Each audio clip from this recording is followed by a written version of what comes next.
If you're looking to start a cash cow channel in 2024, or also known as a YouTube automation channel, then this video is for you.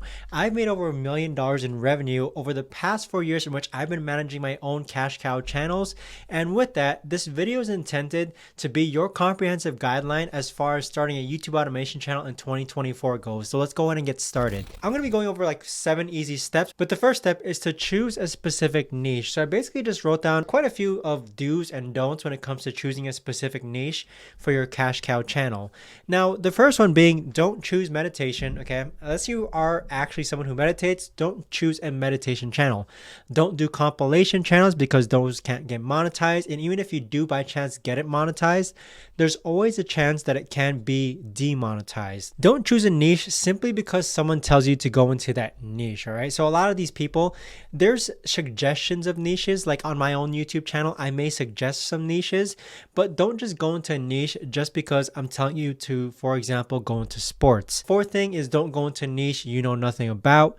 Fifth thing is don't choose a niche where there is no demand for that topic. So this can go one of two ways, in which maybe you go too specific of a niche in which there's not enough demand for that topic. YouTube videos, they do follow a simple case of supply and demand, in which the demand, or basically people searching for a certain video topic, and then the suppliers being the actual YouTube content creators. So don't choose a niche where there is no demand for that topic. Do choose a niche where you do know more about that niche than the average person. You know what's happening, you know what the upcoming events are, and you know what the current events are within that niche. So think about your day-to-day life. What social media posts do you read or keep up with? What blog articles or emails do you keep up with? What TV show news do you keep up with? There's got to be at least some smaller channels within that niche doing well. So with those smaller channels, you're looking for small channels which are posting videos in which the amount of views is greater than the amount of subscribers that that channel has. So with these smaller channels that you find, it's a good indicator that even though the channel is small, the topics that they're posting, they are getting put into the YouTube algorithm. Choose a niche where you're not afraid of your competition because you can angle your videos better. So I always talk about angling when it comes to entering a niche, and competition itself, it doesn't really exist when it comes to YouTube automation, just because a competitor's videos can suggest my videos, and there's just multiple different traffic sources as far as ways people can find your YouTube video. And it's not just you're fighting for the #1 spot, just like on Google. Do choose a niche where it targets specific names. So this is an optional thing, but think celebrity names, athletes, TV shows, names of cars, tech, gadgets, places. These are all niches that I'm in. So if you can choose a niche where you can target very specific names, that name ends up being a keyword for you to target for your YouTube video. So more on choosing a specific niche, I really don't preach worrying about the CPM when it comes to a specific niche, just because I'd rather you go into a niche which you know more than the average person. You go into a niche which you know more about, rather than worrying about CPM. If you get 1 million views, 500,000 views, it's going to equate to some money. It really, really is. So when people are choosing CPM, and the most sought out after CPM is like website building or make money online, those are the two biggest or high CPMs that I've seen. And so if you don't know anything about website building or email marketing or marketing in general or make money online, I really wouldn't recommend going to those niches just because they have a higher CPM. Now, case in point, of course you can go into niches which you don't know about, but in that case, I do recommend that you hire a scriptwriter who at least knows your niche, so that when it comes to the actual script writing of your videos, you have someone who technically knows your niche. You do want to choose a niche where you can capitalize on trending or upcoming events. So I had a special case scenario, a story back in 2023/2022 that happened, in which I was anticipating the release of a certain TV series, basically the sequel or following season to a TV series. Now that TV series didn't come out for a couple of years, and I was posting about the upcoming series for about 2 to 3 years. Once that new TV series was released, my channel absolutely skyrocketed. So if you're in your niche and you can kind of anticipate upcoming events, I think that's a great way to kind of dial down on your niche, just because you can anticipate events. And once that event actually happens, then you will hopefully get an influx of views. When it comes to choosing a specific niche, maybe you want to start general and then eventually niche down. I've done this a lot with my channels, in which I did start a general, for example, sports channel, but then I eventually niched down into basketball. There's this theory theory that I like to call the niche down to blow up theory, in which you go from a category of a niche to a more specific niche. So categories of niches are like celebrities, technology, sports, TV shows, and movies. So those are like categories of niches. And personally, I really don't consider them niches at all, but more so the specific niches is if you can kind of dial down into a specific niche rather than just sticking to a broad category, I do think you'll have a better chance of succeeding with YouTube automation. It's somewhat of a repeat here, but ideally, again, the niche should have a trending, upcoming, or anticipatory news. So the biggest examples I can give you is that within my sports niche, every time it's like trade rumor deadline time, I do anticipate trades being made. If I do get it right and a trade is actually happening within that NBA niche, my channel tends to get a good influx of views just because I anticipated for something to happen. So there's a lot of ways you can kind of capitalize on trending and upcoming and anticipate news within your niche. You just got to think about it and kind of be aware of what's happening within your niche. And that can only come from you actually being proactive as far as participating in all these different areas in which your target audience is actually speaking out about in. So that's the first step. Okay, so choose a specific niche. Now, the second step being come up with 10 topics. And so this is how I would kind of break down the 10 topics. And 10 is just an arbitrary number. There's no hard set rule that says you have to come up with 10. But I do believe that, let's say, out of 30 days in a month, you can come up with one video topic every 3 days or so. So with these 10 topics, I would say that 8 of them are targeting trending topics. For me to target trending topics, I'm usually using Google Trends. I think Google Trends is a very underutilized tool, especially if it's free. Because it's free, it's a very underutilized tool that a lot of people doing YouTube automation are not using. Google News, I also use a whole lot. Okay, I'm constantly searching Google News and seeing what people are talking about or what new articles are being written. The combination of them both themselves, Google News and Google Trends, always yields a really, really good, sure topic for me to create a video on, just because I can use the two to kind of verify each other. Now look at niche related social media accounts. Instagram and Reddit are my absolute favorite. So when it comes to Instagram and Reddit, I follow Instagram related, niche related social media accounts.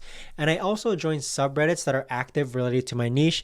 And both those areas are absolute gold mines for when it comes to coming up with topics related to your niche, especially when it comes to trending topics. I'd say the remaining 2 videos can just be evergreen topics based on trending. So let's pretend that LeBron James is currently trending now. And so with LeBron James, maybe you can create an evergreen video. This is just an example called Why LeBron James Needs to Retire. So an evergreen topic that is purely based on your opinion and you're kind of taking a stance. And with that, you are somewhat capitalizing on trending, but the video itself can be considered evergreen. I do want to take note that trends don't have a definitive date as to when they die. Okay, so with these trends, something you have to keep in mind is that it's not like today is January 14th and because of that date, a trend is going to die. That's not really what happens. Trends themselves eventually trickle down or kind of die down, but it's not like a trend is completely ever going to stop. So your takeaway from this, I'm hoping, is that I do capitalize on trends even after months in which that quote unquote trend has actually happened. So in the sports news, I'm still creating topics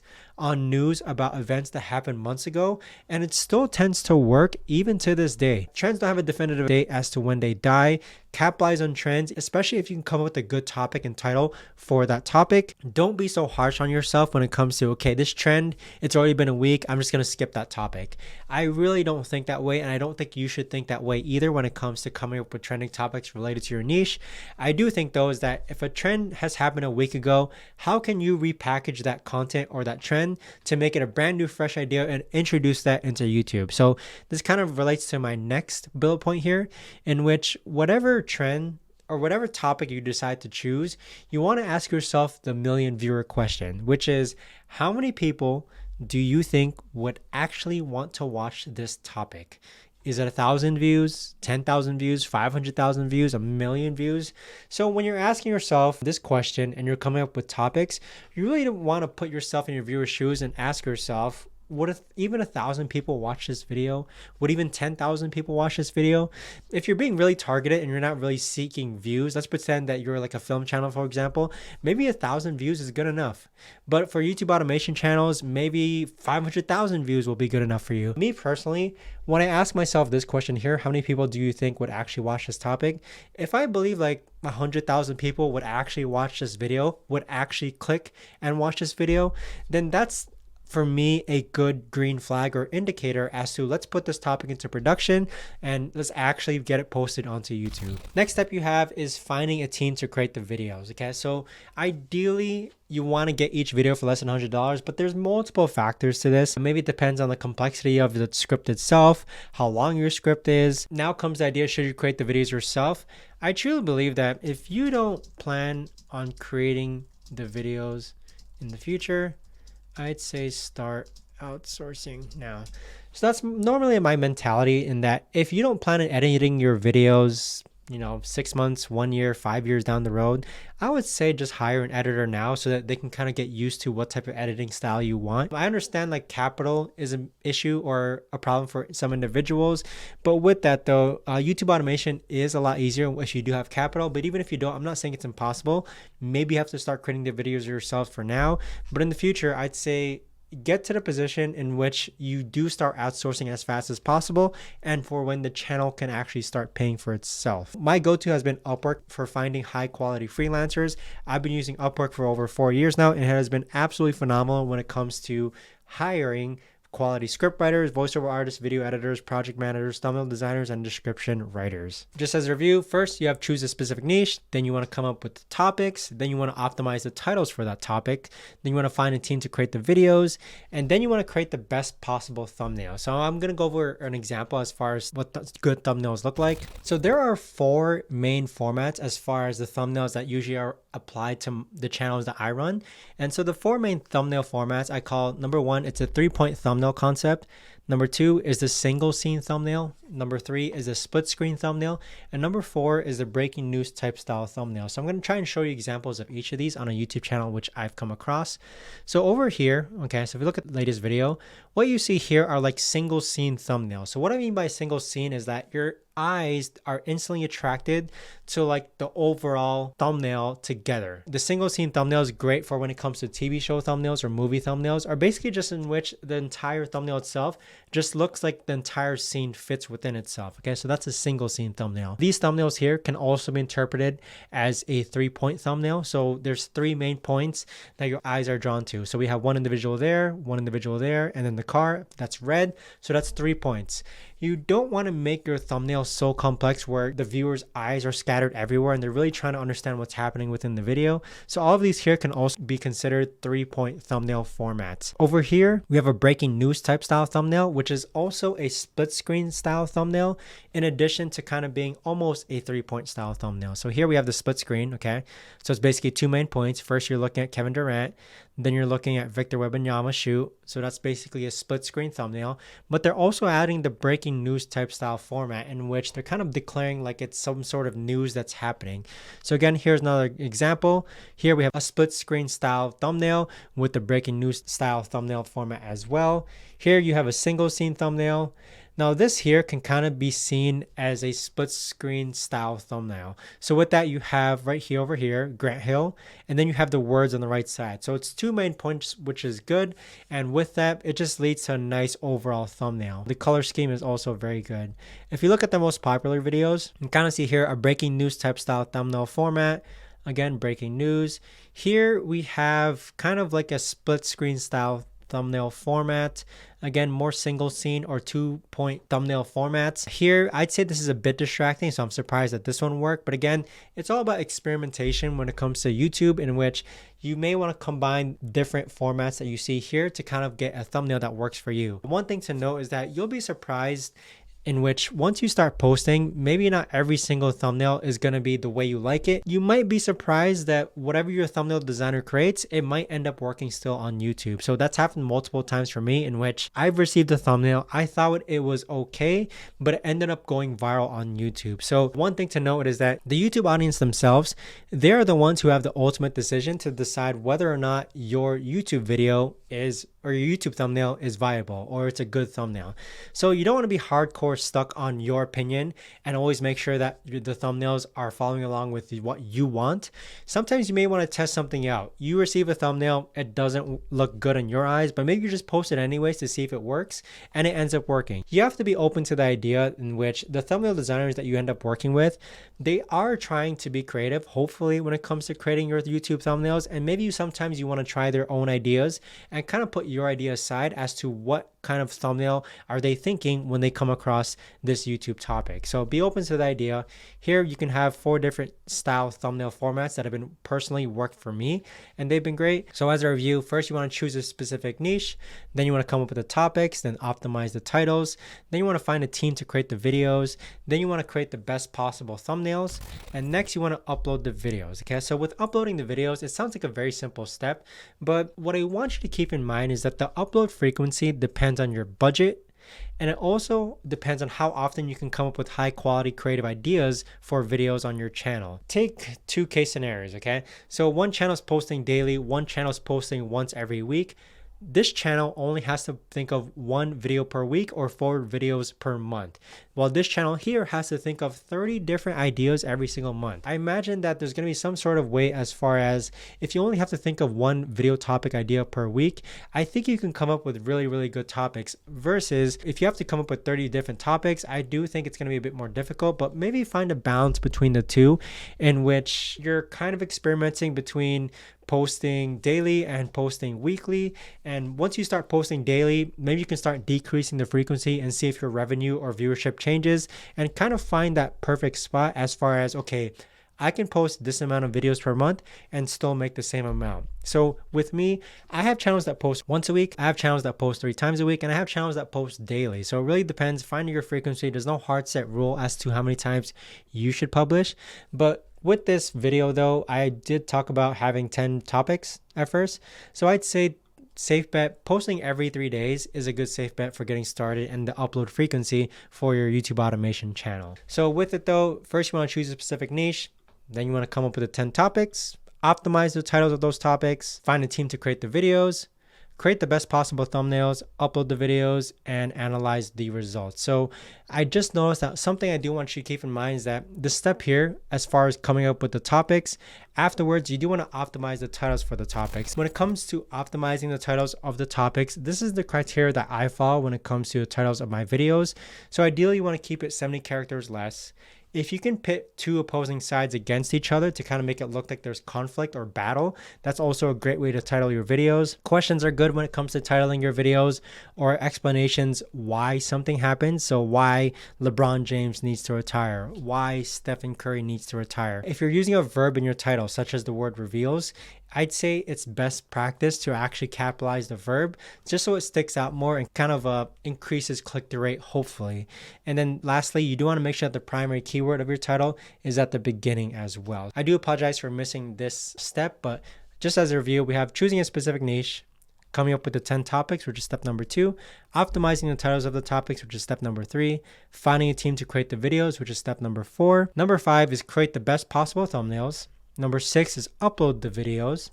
And number 7 is to analyze the results. With analyzing the results, okay, there's this thing I like to call the upside down triangle in your video, and it kind of tells you what you should focus on. So I'm going to pull it up right now. So in order to reach this window, what you want to do is that you want to go to the analytics of your video and then click on the tab that says reach, and then you'll end up on what you see here, which is the impressions and how they led to watch time. So I want you to focus on this graph here, okay? So with any YouTube video that you post, all of your YouTube videos are going to have this thing called the upside down triangle, and it essentially shows you what you should possibly focus on. So what you're looking here is the first top tier. It works from a top to bottom flow. So first you start with impressions, then you start with the click-through rate, then you start with the views from impressions, and then you start with the average viewer duration. Then you start with the watch time from impressions. So this is the ultimate metric that YouTube is looking after as far as how much watch time is your video actually building. If there's a problems with impressions, you're getting low impressions, it's possibly a keyword/topic struggle, as far as you need to be better as far as choosing what keywords to target and also choosing what topics to target. Okay, so that's the impressions problem. Now, if you're having a click-through rate problem, you want to fix your title and thumbnail. So with your title and thumbnail, this is a pretty decent click-through rate. With your title and thumbnail, there are multiple different ways to kind of title a video. I've discussed them before as far as optimizing your title goes. And there's multiple different ways that you can optimize your thumbnail. I've also discussed how different formats of thumbnails and how you can use a different combination of the ones that I talked about can hopefully improve your click-through rate as well. With that though, the video content problem, you have a 10% click-through rate on 436,000 impressions. Now, this is your views, okay? You have 43,000 views. I do keep this number in mind, but what you want to look after is the average view duration. So the video content problem, fix the content of the video title. So if you're seeing that your average view duration is pretty low, it might be number one, the content of your video is not good. Maybe there's a lot of filler content or fluff content. Number two, if your average view duration is low, it might be because there's a disconnect between what's being delivered in your video and what's actually promising in your title. So that's what I mean by here as far as fix the content of the video / title. If your title and what you're saying in your video has a big disconnect, then that's also going to lead to a lower average view duration. And then lastly, we have the watch time hours from impressions. So with that though, you do want to double down on topics that are working based on what topics are getting more views, based on what topics are basically outliers. So once you start posting, and I do want to point this out, in which your best teacher when it comes to starting a cash cow YouTube channel in 2024, your best teacher is going to be you posting videos. It's not going to be this video. It's not going to be my YouTube channel. It's not going to be other YouTube channels. It's not going to be other YouTube mentors. Your best teacher is going to be you posting videos and seeing what works and then seeing what doesn't work. So with that, you do want to double down on topics that are working. I call this concept repackaging strategy. Okay. So what this means is that it's the same topic, just repackaged differently. So different script, voiceover, video edit, thumbnail, and title. So this repackaging strategy means that once a topic works, of course you can find related topics that you think your audience may want to watch next after that topic, but you can also just take the same exact content topic that you talked about. Again, let's take the example, why LeBron James needs to retire. If that video ends up working, you can just use the same exact content topic and repackage it differently with a different script, voiceover, video edit, thumbnail, and title. So this is something that I do in which a single topic works and I'll actually end up putting 4 or 5 more video concepts targeting that same exact topic, but just repackaged differently as I've discussed here. And this works like a charm. Once you start posting videos, you are going to see what works. You are going to see what doesn't work. Repackage the same video and keep posting it until that quote unquote trend eventually stops working for you. So finding these patterns on your YouTube automation channel or cash cow YouTube channel is very crucial for the success of your channel. You really do have to become analytical and recognize patterns on your YouTube channel. You really do want to become analytical and recognize patterns on your YouTube channel just so you can help it become more successful. So with that being said, I hope you enjoyed this video. Let me know down below in the comments if you have any questions. Thanks so much for watching, and I will see you all in the next video.